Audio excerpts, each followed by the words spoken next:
Hello बच्चों, नमस्तुभ्यम। मैं गुरु Kunal from E2FE।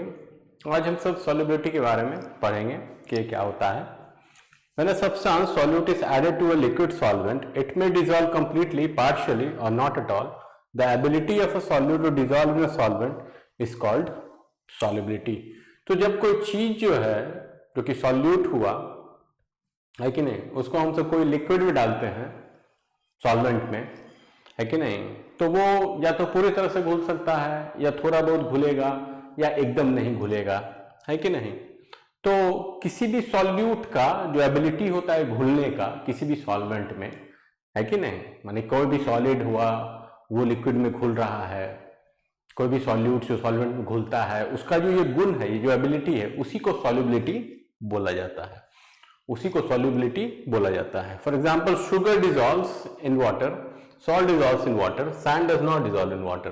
तो चीनी पानी में घुल जाता है, नमक पानी में घुल जाता है, मगर बालू पानी में नहीं घुलता है।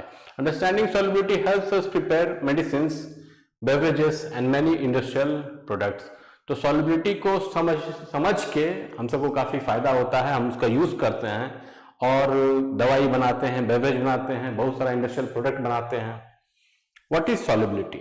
Solubility is the maximum amount of solute that can dissolve in a given amount of solvent at a particular temperature। तो solubility जो है किसी भी solute का वो maximum amount है, यानी कि ज्यादा से ज्यादा solute कितना किसी भी given amount के solvent में घुलेगा, है कि नहीं, माने maximum कितना घुलेगा किसी भी given amount of solvent में solute, वही solute का solubility कहलाता है at a given temperature, क्योंकि सॉल्युबिलिटी टेम्परेचर पे भी निर्भर करता है। In simple words, solubility tells us how much of substance can dissolve in a liquid. तो सॉल्युबिलिटी जो है यही बताता है कि कोई भी चीज कितना घुलेगा, कोई भी चीज किसी खास चीज में कितना घुलेगा, क्या है लिमिट, वही उसका सॉल्युबिलिटी होता है। तो solute are the substances that dissolve. तो सोल्यूट वैसे चीजों को बोला जाता है जो कि घुलता है, जो कि खुद घुलता है कि नहीं। फॉर एग्जाम्पल, शुगर सॉल्यूशन में शुगर, सॉल्ट सॉल्यूशन में सॉल्ट, ये सब सॉल्यूट का एग्जांपल है। वहीं solvent are the substances that dissolves the solute. तो सॉल्वेंट क्या होता है, वो मीडियम देता है सॉल्यूट को घुलने का। तो सॉल्यूट जिसमें घुलता है, सॉल्यूट जिस मीडियम में घुलता है, जिसमें घुलता है, उसी को सॉल्वेंट बोला जाता है। जैसे नमक पानी में घुलता है तो पानी सॉल्वेंट हो गया, चीनी पानी में घुलता है तो पानी सॉल्वेंट हो गया। Water in sugar solution, water in salt solution जो है सॉल्वेंट का एग्जांपल। इसके बाद है solution, a homogeneous mixture formed when a solute dissolves in a solvent। तो एक homogeneous mixture है कि नहीं, जब कोई भी सॉल्यूट सॉल्वेंट में घुल जाता है तब एक homogeneous mixture बनता है और उस homogeneous mixture को सॉल्यूशन बोला जाता है कि नहीं।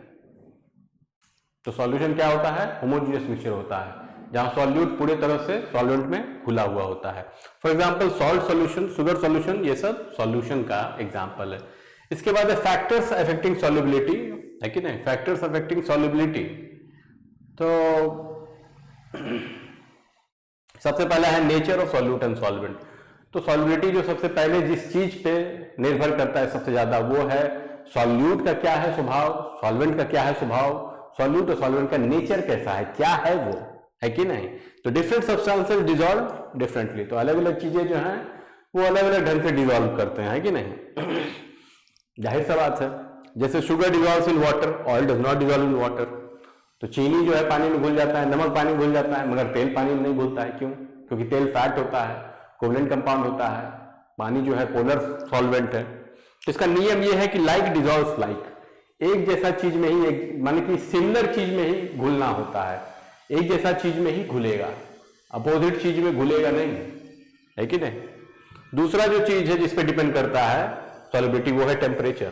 For most solid solubility increases with temperature. तो अधिकतर सॉलिड जो कि सॉल्यूट है और खुद घुलता है, उसका सॉल्युबिलिटी टेम्परेचर के साथ बढ़ता है। For example, more sugar dissolves in hot water than in cold water. For gases solubility decreases with increase in temperature. मगर गैस के लिए सॉल्युबिलिटी जो है घटता है जैसे जैसे टेम्परेचर बढ़ता है।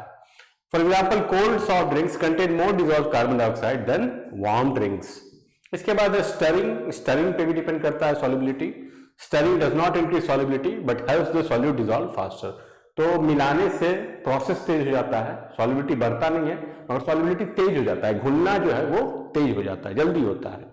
For example stirring sugar in T helps it dissolve quickly. चीनी में, चाय में चीनी मिलाते हैं, चम्मच से उसको हिलाते हैं तो जल्दी घुल जाता है कि नहीं। चौथा जो चीज है जिसपे सॉल्युबिलिटी निर्भर करता है वो होता है size of solute particles. Solute particle का साइज कैसा है। Smaller particles dissolve faster because they have larger surface area. For example powder sugar dissolve faster than sugar cube. तो सॉल्यूट पार्टिकल जो घुलने वाला है उसका साइज कितना है उस पर डिपेंड करता है। अगर साइज छोटा होता है तो सरफेस एरिया बढ़ जाता है और जल्दी घुलता है, प्रोसेस जो है वो तेज हो जाता है।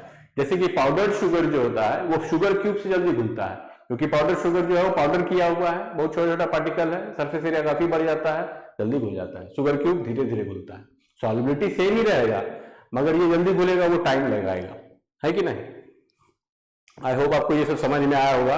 अगर आपको हमारा कंटेंट अच्छा लगता है तो सब्सक्राइब कीजिए, लाइक कीजिए, कमेंट कीजिए और हमारा साइट e2fe.in को विजिट कीजिए और देखिए आपको क्या सूट कर रहा है, क्या पसंद आ रहा है कि नहीं, और हमारे साथ आगे बढ़िए। धन्यवाद।